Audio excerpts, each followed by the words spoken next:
Welcome to a brand new edition of Problematic Women. I'm Kelsey Bowler, your host for today's show, and we have a lot to get to.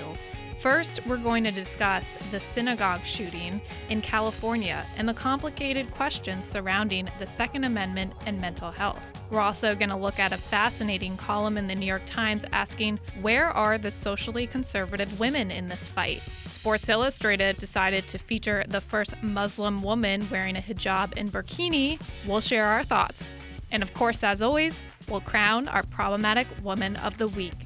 To break this all down, I have here with me in studio today my colleagues at the Heritage Foundation, Amy Swearer, a senior legal policy analyst in the Meese Center for Legal and Judicial Studies.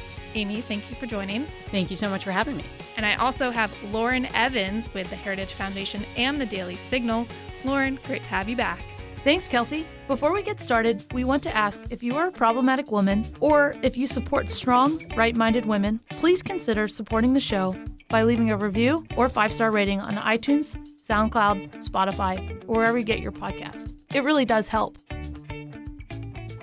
As you probably know by now, a gunman attacked a Southern California synagogue on Saturday, the last day of Passover, killing one worshiper and wounding 3 others. The online manifesto that was found from the alleged shooter was an anti-Jewish screed that praised the suspects accused of carrying out the attacks on mosques in New Zealand that killed 50 people last month, and also at Pittsburgh's Tree of Life synagogue that resulted in 11 deaths on October 27th. The shooter's gun reportedly jammed, and an off-duty Border Patrol agent charged and fired at him as he fled, missing him but striking the getaway vehicle. An Army combat veteran also rushed the suspect just before the Border Patrol agent opened fire. Here's a clip from the rabbi talking about the victim, Lori Gilbert Kay. Lori laying on the floor unconscious, and her dear husband, Dr. Howard Kay, who's like a brother to me, is trying to resuscitate her, and he faints, and he's laying there on the floor next to his wife. And then the daughter Hannah comes out screaming, "Daddy and Mommy, what's going?" This is the most heart-wrenching sight I could have seen.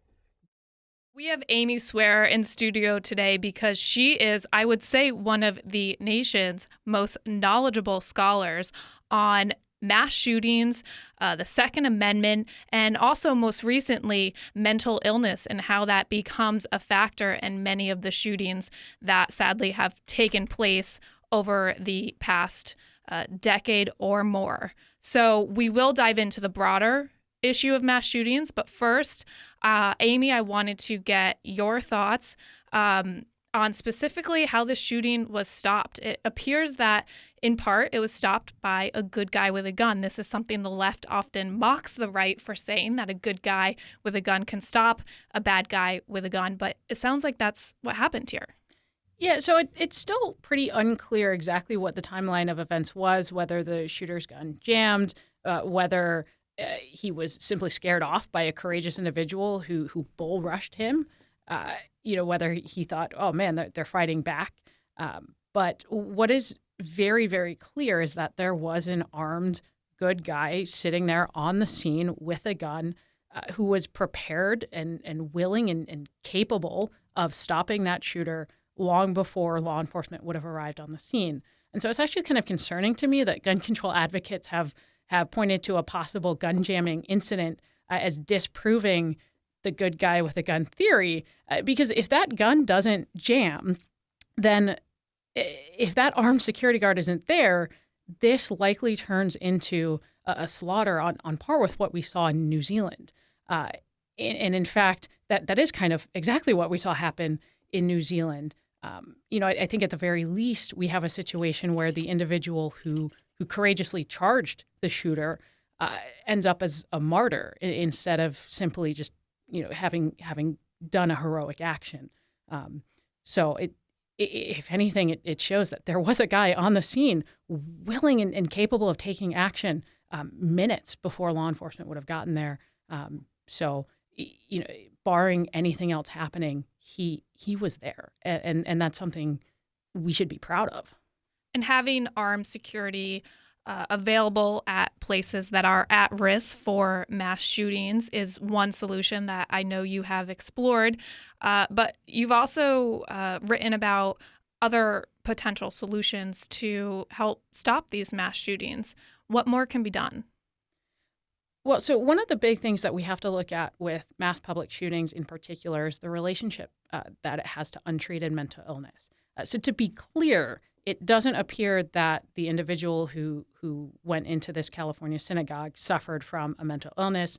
He actually fits the profile of more of an ideological motivated mass public shooter, but that's not really par for the course. So what we generally see, and what a lot of different analyses of these mass public shootings have shown, is that about 2/3, about 60 to 66, sometimes as high as 70% of mass public shooters are suffering from untreated mental illness at the time of the shooting, and that mental illness actually played a significant, if not primary, role in getting them to a point where they were taking the lives of other people. I know red flag laws are one potential solution for addressing the mental illness component that is so relevant in a lot of these mass shootings. Again, not the most recent one that we are talking about today at the California synagogue. But I do think the issue of mass shootings needs to be looked at comprehensively. And it seems like the left constantly wants to focus on one issue, and it's very easy for them to just say, ban guns and these shootings will stop. And they often accuse conservatives of not coming up with solutions. And I get so frustrated because I look at your work and it is very in-depth. It takes time to read. I've made it through quite a bunch, but probably not all of it yet. But you are doing a lot. And I think one of my biggest takeaways is that these situations are complicated and require you looking at all these different components, not just the gun component. Definitely. And so it's important to keep in mind that mass public shootings are statistically very rare events. They account for a minuscule number of the nation's firearm-related deaths every year. But they do play a huge role, as you've kind of alluded to, in driving public perceptions of gun violence, and certainly in driving gun control advocacy groups. So they're particularly devastating to communities and to sort of the national conversation. And so it is important that we make sure that we're stepping back and saying, okay, this is a complex issue. How do we address all these different facets? One of which is certainly mental illness. So looking at whether it's red flag laws, whether it's taking into account the role that deinstitutionalization has played in really facilitating some of the huge problems that we have with untreated mental illness in the United States. Those are things that we need to look at long before we start saying things like, we just need to disarm Americans broadly across the board. Can you break down, for those who haven't heard of red flag laws, very briefly what they are and how they can help? Sure. Red flag laws are sort of the stopgap measure to temporarily disarm individuals whose actions suggest that they're reaching a point of mental health crisis.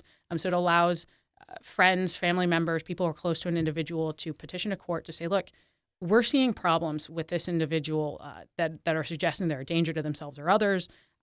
And it allows the court to temporarily restrict that person's access to firearms. The good red flag laws that we would be supportive of are those that there's due process protections, that it's a temporary disarmament, and that a person is being rerouted toward mental health treatment and toward things that get them on a road back to a place where we can trust them with a firearm again. And so that's what red flag laws are, and they can, when they're well crafted, play a vital role in protecting communities and protecting individuals without disarming just broadly across the board entire communities or blaming a particular firearm.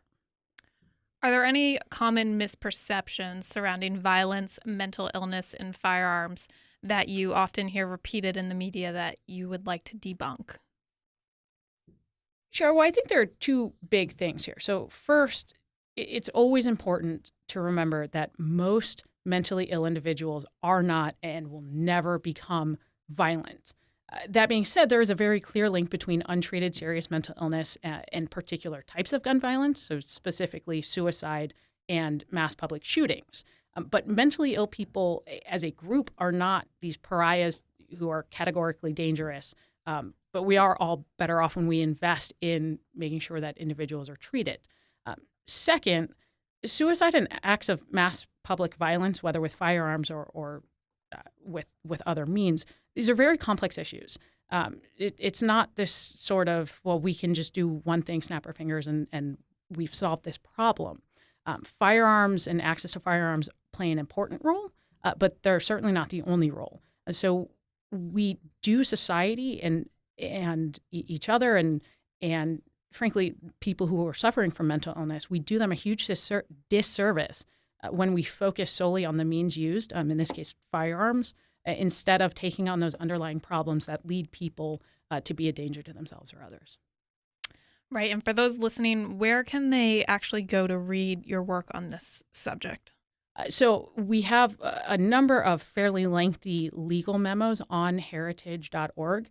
But if you're looking for more of a condensed version of that, we have a number of more condensed articles on the Daily Signal. Well, I do want to get Lauren back in on this conversation. Sorry, you're not the leading expert on gun mass shootings, gun violence, and mental illness. But Lauren, I know you were touched by this tragedy, as many of us were, and you were able to find a couple stories of the goodness that we often see come out of such horrible situations.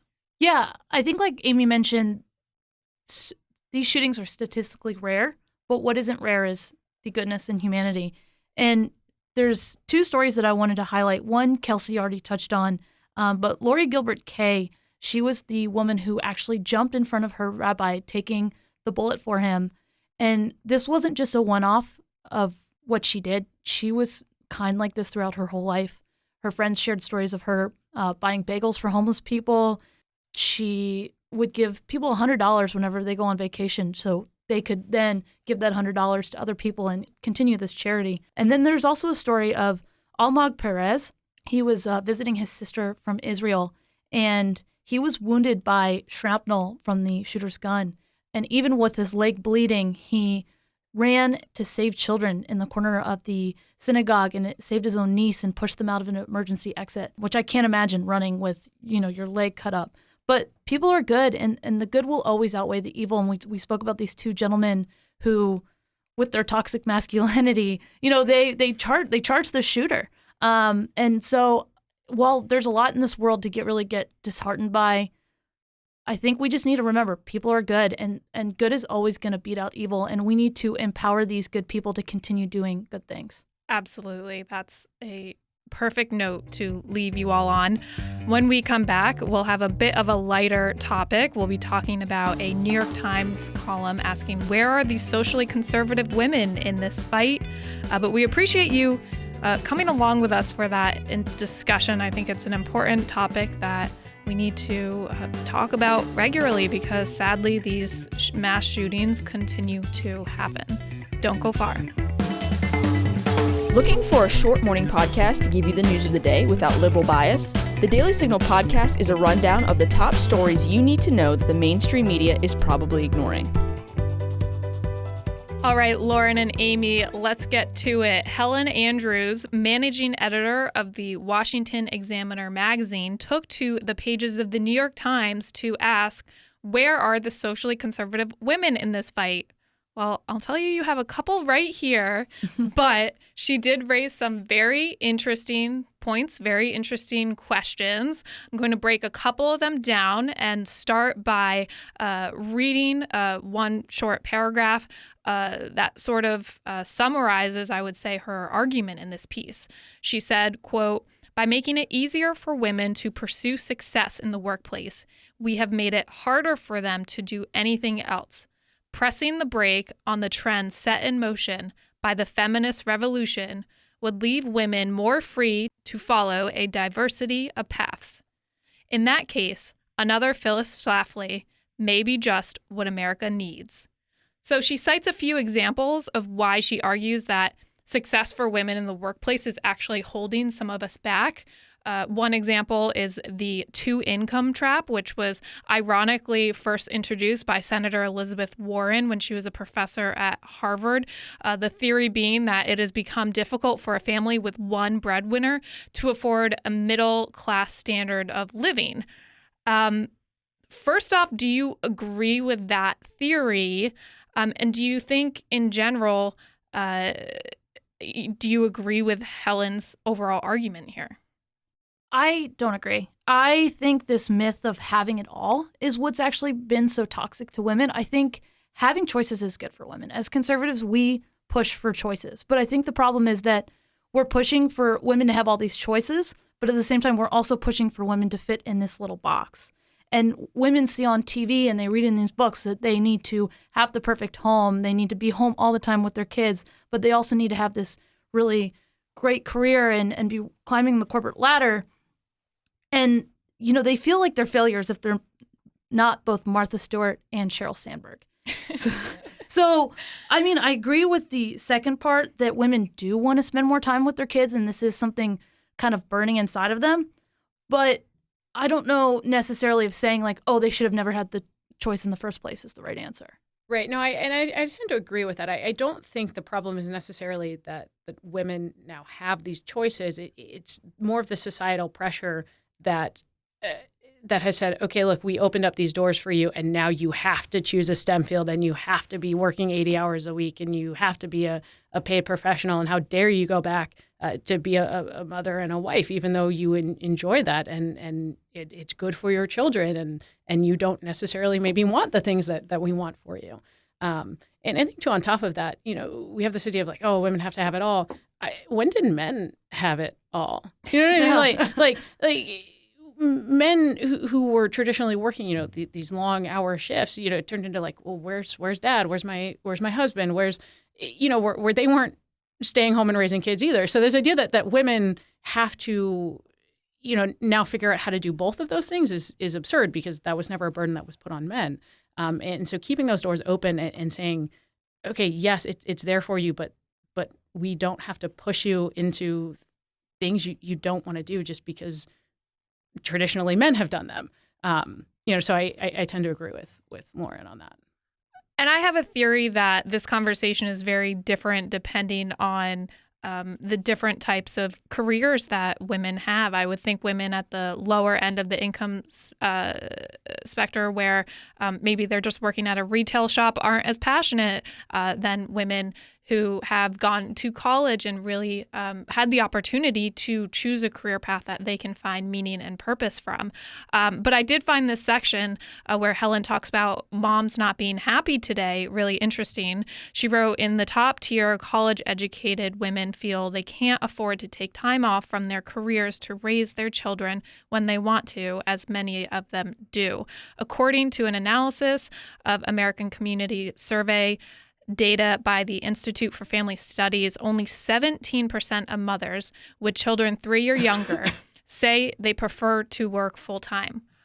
I do think there's got to be some truth to that. It's a legitimate study, but that number, 17%, really struck me. That means the vast majority of women who have young children are longing to be able to work flexible hours and part-time to stay home with their kids. And I think that's where this conversation needs to go, both in the political sphere and in the workplace. Because workplaces have to adapt. It is easier to work from home and be flexible. And women are contributing to the workplace in so many ways beyond any monetary value, I would argue. And if one side does really value their contributions, you would think that they would want to invest and make this work for both women and families. But of course, it's also about the bottom line. Right. Yeah, and I had an hour-long Uber ride this weekend, so I had a lot of time to have discussions with my Uber driver, and he told me that his wife, what she made barely covered their childcare expenses. Yeah. And so she really felt guilty that she wasn't home with her kids, and it almost wasn't worth it financially for them, but at the same time, she didn't feel like she could take off 5 or 10 years in the middle of her career to raise her children, because when she gets back, technology will be different. her industry could be different. Somebody would probably fill her role automatically. So I think, Kelsey, you're right. When you're talking about these part-time roles and empowering women, maybe they do take a 25% pay decrease in order to get 25% more time with their children, that we can find ways that work with women and like we were talking about before, providing them more choices rather than just an A or an B choice. Right. And I think that type of flexibility also tends to be healthier for the children and the families that are involved, right? Like, so I was always in a very unique situation where my mom was a teacher. And so, like outside of school hours, I got to spend a whole lot of time with her. I wasn't raised like there's some friends that I have who, from the time they were toddlers on up, it was spending, long hours essentially in preschools and daycares and after school stuff. Where it's like they never ate dinner together as a family, and they never just had that semblance of family unity. And so by empowering women to really have those flexible choices and to be able to spend time with their kids, it's actually healthier. It creates a healthier family, it creates a healthier society. So there are studies to back that up, by the way. Yeah, that show children spending too much time, especially at young ages in daycare, leads to adverse effects, behavioral problems. Specifically with boys, it can lead to aggression. And I think those studies are uncomfortable for a lot of us because, a lot of women do need to work and you don't want to shame them or make them feel bad for that reality. But the truth is, babies need their mothers physically and emotionally and developmentally. And I think that always has to be a part of this conversation. Absolutely. And so I think more than anything, that's one of the overlooked things, when we start talking about the flexibility. It's not just about, the woman in her career and having that flexibility, but also how does this benefit families and society? Right. And I think it's interesting that Helen is arguing, and I think I would agree to her to an extent, that the feminist push to empower women to be CEOs and so forth in the workplace, it's really a question, has that gone too far, or how do we strike that balance between still encouraging women to achieve all they want and can in the workplace, but also allowing women to be honest with themselves that, only 17% of them still want to be working full time when they have children. A lot of interesting things here. And I have to say, I do have a friend who recently had a baby and has had to deal with the difficulty of going back to work after that. And I think especially, maybe in my millennial generation, it's also financially hard because we get used to a certain lifestyle with dual incomes. And although you could survive on one income, you would completely have to change everything about your life, your way of life. And it's a question of, are we willing to do that? No more brunch, no more Uber Eats. No more avocado toast. Be tough. All right. Well, the other point that Helen really brought up is that she argued the conservative movement is lacking an anti-feminist Phyllis Schlafly. Do you agree with this? I personally have to say I know a lot of these type of women through both the Heritage Foundation, the Federalist, and Independent Women's Forum. I'll name a few: Molly Hemingway, Joy Pullman, Inez Stepman, Allie Beth Stuckey, Mona Sharon. I really could go on. So I feel like this message is out there. I felt like I had read this New York Times column in, different versions on different conservative-leaning websites. But I guess I would agree that there's not just a singular celebrity figure in the form of a Phyllis Schlafly. I think that might be a good thing, though. I'd say, we're here. We're just not necessarily popular in the mainstream. We don't necessarily get the media bandwidth of more radical feminists. But we are here, and I think it's a good thing that you have a lot of different people kind of under the same big tent, but not necessarily having one person who's going to make or break the movement. So it's kind of a trade-off there. But no, we are definitely here. And I think this is a kind of a 21st century phenomenon. Now there's 1,000 TV channels, right? And so back 50 years ago, there were 3, and so one of the 3 shows were going to be the most popular. But now everybody's on Twitter. Everybody has a platform. And when everybody has a platform, nobody has a platform. So, Kelsey, I think you're 100% right that the women that you listed are all amazing women who I look up to. and you can read them, and you can listen to our podcast, and you can read the Federalist and read the Daily Signal and find these women. So yeah, there might not be one, but I think it's so much better that instead of one, there's thousands. Yeah, it's almost like the platform underground, where it's like once you know it's there, it's all over the place, and there's so many different people and sources and things that you can listen to. But if you don't know it's there, it certainly can feel like, oh, it just doesn't exist. Absolutely. And there's some irony that this column was written in the New York Times because in many ways the New York Times and others like them are the gatekeepers for getting the message out to a broader audience. As you both just said, conservative women, socially conservative women are here. We know so many of them. And it's great that they all have their own personal spin on conservative feminism. Some completely reject the label feminist. We've gotten into that a bunch. But in order to, I guess, really get out there, we need the New York Times to be more open to our perspective and allow us space to get our message out there. I think that is one of our biggest challenges, and that is why we're doing what we're doing here today. We're trying to make our voices heard. So thank you guys. I really encourage everybody to go read that article in the New York Times. It is worth your time. Where are the socially conservative women in this fight? Well, we have an even more lighthearted topic now to get to. It involves Sports Illustrated swimsuit edition deciding to feature the first Muslim model in a hijab and burkini. So this is, her name is Halima, I hope I'm pronouncing that right, Aden. She's a Somali-American model who was born in Kenya. She looks beautiful in this spread, and I absolutely would love to see more Muslim women featured in magazines. But when you look at what her religion stands for, or in some cases demands, in the case of what she wears, it demands modesty. It seemed to me a little hypocritical for her to model in a magazine spread that basically features women who are naked. Thoughts? I think any celebration of modesty is a good thing. You look at Kim Kardashian's Instagram and she's, naked the whole time. So I am happy, but to me, this kind of screams of the woke Olympics that we talk about so much, that I think if this woman was a Christian, like let's say she was Baptist and she wanted to wear the long skirts, or if she asked to wear maybe a one-piece swimming suit, she would not be put on the cover. We would not be talking about it. She would just be out of contract. This Sports Illustrated is kind of using this controversy to show like, oh, look, I'm so intersectional. So I'm super conflicted. I think it's great that they are allowing her to show her faith, and I hope that they continue to allow other models to show their faith. But I just have to be a little cynical about the reasoning behind it.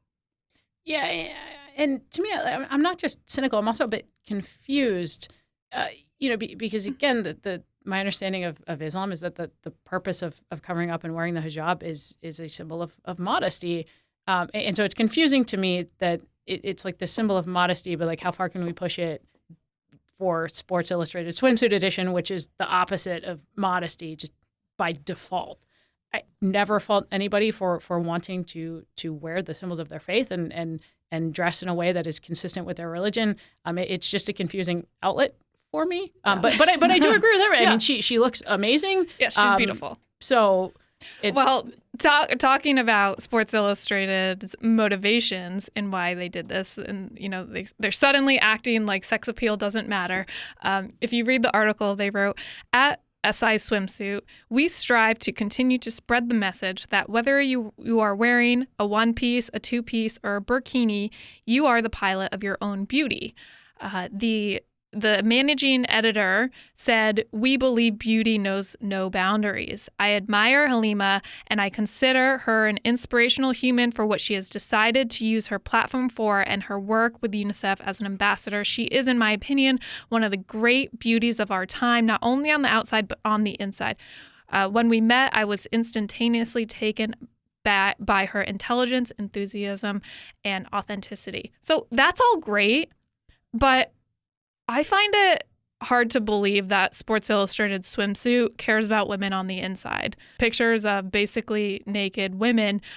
Why do they suddenly care about what's on the inside of women? If they cared about that, then the women who are featured in this spread, they wouldn't just be featuring one Muslim woman. I would hope that a whole diverse handful of women would be featured for all the different reasons they are beautiful on the inside and out. Yeah, I think you're exactly right, Kelsey. And kind of what Amy just said is like, just because she's covered up, like, doesn't make her modest. You could be wearing sweatpants and one of those robber hoods over your head where only your eyeballs are showing. But if you're like posing in the right way, like, you're still coming off in a certain attractive way to men. So I think Sports Illustrated is trying to play it both ways. They're trying to play to men and try to still stay attracted to men, but kind of winking and nodding at women to be like, oh no, see, we're super woke. It's cool. Yeah. It's just how woke can we be while still getting male readership? Yeah. Or viewership. I don't know if there's anything to read in those articles. Subscription. Magazine purchases. And I think this is just the first two. I think we're going to see Victoria's Secret adding more and more plus size models. I think we're going to see more and more, which are good things. Like all of this, we want to see more inclusivity of women. But they need to do it for the right reasons. For the right reasons, exactly. And I think that, the outlet is just, as we've all said, is what's problematic here. I would love for fashion magazines to feature more Muslim women, Absolutely. more women who look different. It has been mostly white women ever since I was little growing up. They need to get with the program. Sports Illustrated, on the other hand, they're just... we know what they're there for, and when they do things like this, it just comes off as inauthentic. We'll leave it there. When we come back, we'll crown our problematic woman of the week. Do conversations about the Supreme Court leave you scratching your head? Then subscribe to SCOTUS 101, a podcast breaking down the cases, personalities, and gossip at the Supreme Court. This week's problematic woman of the week is the one and only Meghan McCain. Yesterday at the Americans United for Life event called Women Speak 2019, McCain, co-host of The View, was presented with the inaugural Defender of Life in Media Award. The president of AUL and CEO Catherine Glenn Foster said, Americans United for Life has been continually awed by McCain's courage in the cause for life, from backing efforts to defund Planned Parenthood to supporting the Born Alive Abortion Survivors Protection Act. We are thrilled to present our inaugural Defender of Life in the Media Award to Miss McCain. So I'm sure most of our audience is familiar with Meghan McCain on The View, but in case you're not, here's an example of her spreading the pro-life message to audiences who probably are not too familiar with how extreme, really, the Democrats have gone on this issue. Ben Sasse authored the Born Alive Abortion Survivors Protection Act. This act would punish any doctor who fails to provide medical care to a child born alive after an attempted abortion. Every single Democrat except 3 of them voted for this yesterday, including Cory Booker, Kristen Gillibrand, Kamala Harris, Amy Klobuchar, Elizabeth Warren, and Bernie Sanders. So that means these Democrats don't believe that a baby born after a botched abortion should receive medical care. Now, this is something that started with Governor Northam. Now, this is an example when we're talking about people having children and just how extreme the left has gone.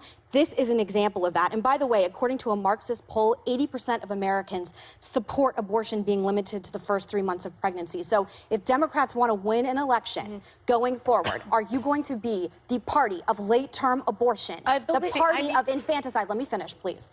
Is this the platform you're going to have? Because when you're talking about children and you're talking about being pro-life, this is well out of the mainstream of where Americans are at. And when I hear AOC saying that, I actually think Cory Booker, Kristen Gillibrand, Kamala Harris, all of these people, they are answering her. I believe AOC is the leader of the party. And if you think that is how you win back the White House, I'm here to tell you, I spent a lot of time in red states. I'm from a red state. That is a losing argument. I need to push back. Get it, girl. Yeah, that is. If that doesn't make you want to fist pump in the air, I don't know what does. I was over here fist pumping in the air. That's what I love about her. She's just so passionate. When she speaks about issues she cares about, you can feel it. Yeah, and I mean, she has been a supporter of this podcast, and we love her. but I would never call her some right-wing activist. I think she's just kind of this sensible person who is secure in her conservative beliefs. And that's why when Joy Behar tried to cut in, she was like, no, ma'am, and just continued her point. And that's why I think the American people love her.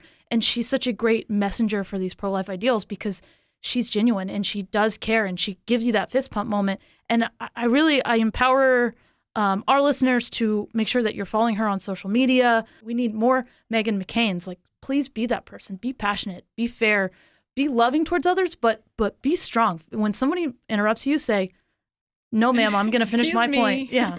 Meghan McCain holds a special place in our heart on this podcast. She did know Bree Payton, and after losing her father has really set an example for all of us in how to deal with grief, especially being such a public figure. She has supported us so much throughout this difficult time. She supported this podcast. She supported Bree, and we appreciate everything Meghan does for the movement and for us personally. She really is an amazing woman. That's going to be it for this week's edition of Problematic Women. I'd like to thank Lauren Evans and Amy Swearer for joining me today. Can you let people know where to find you both on Twitter? My Twitter's fairly simple. It is just at Amy Swearer, so at first name, last name. I believe I'm the only one, so come find me. I have to say you've become one of my favorite follows on Twitter, so anyone listening, I highly recommend to go follow Amy. I come with cat pictures as well. What else could you want? My Twitter is at Lauren Eliz Evans. And make sure to join us next Thursday morning for a brand new edition of Problematic Women. And in the meantime, please subscribe and share. Conservatives really need your support in the podcast space. And we would greatly appreciate a 5-star review on Spotify, SoundCloud, iTunes, or wherever you get your podcasts. This isn't just a desperate plea. It really does help us out spreading this conservative message. Thank you guys, and have a wonderful week.